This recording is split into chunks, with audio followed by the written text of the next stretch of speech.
Herkese merhabalar. Ben Huri. Hurimet Tek Mutfak'ta kanalıma mutfağıma hoş geldiniz. Evde krema varsa mutlaka deneyin. Tam kıvamında harika bir lezzet. Tarifimize hemen başlayalım. 4 adet kabuğunu soyduğum patatesleri küçük halde doğrayarak tencerenin içine alıyorum.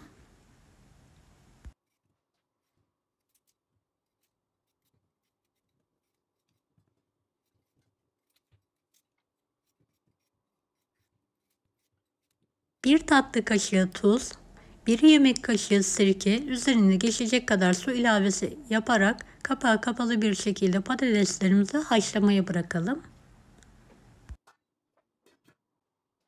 Haşlanan patatesleri suyunu süzdükten sonra içine 50 gram tereyağı ekleyelim ve çatal yardımıyla patatesleri ezelim.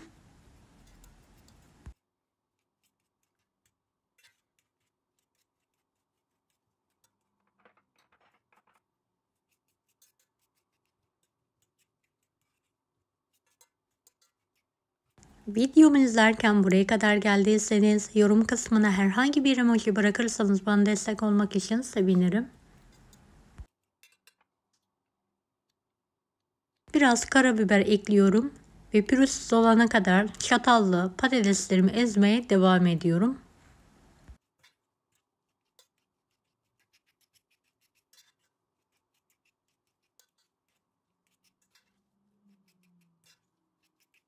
Evet, içinde hiç topak kalmayacak şekilde ezelim.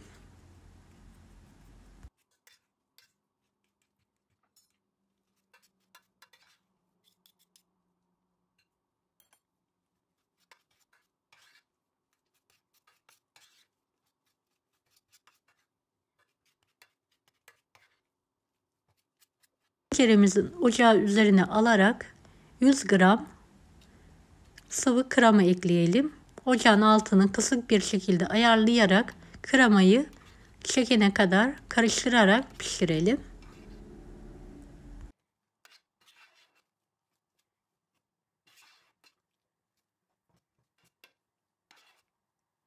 Evet, bir yandan karıştıralım, bir yandan da ezmeye devam edelim.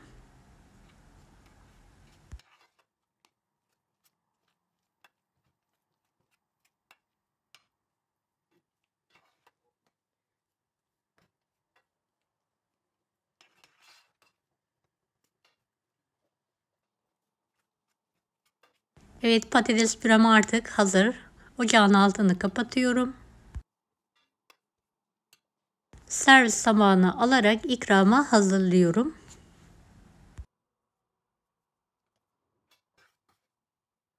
Ana yemeklerinizin yanına hazırlayabileceğiniz tam kıvamında lezzeti mükemmel patates püresini sizler de deneyebilirsiniz.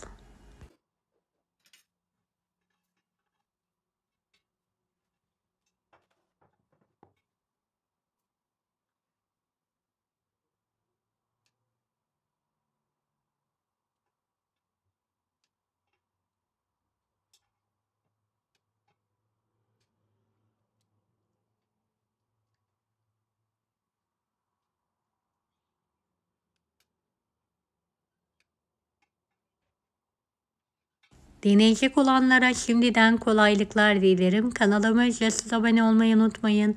Bir dahaki videolarda görüşmek üzere. Allah'a emanet olun. Hoşça kalın. Daha farklı tarifler için bunları da izlemeyi unutmayınız.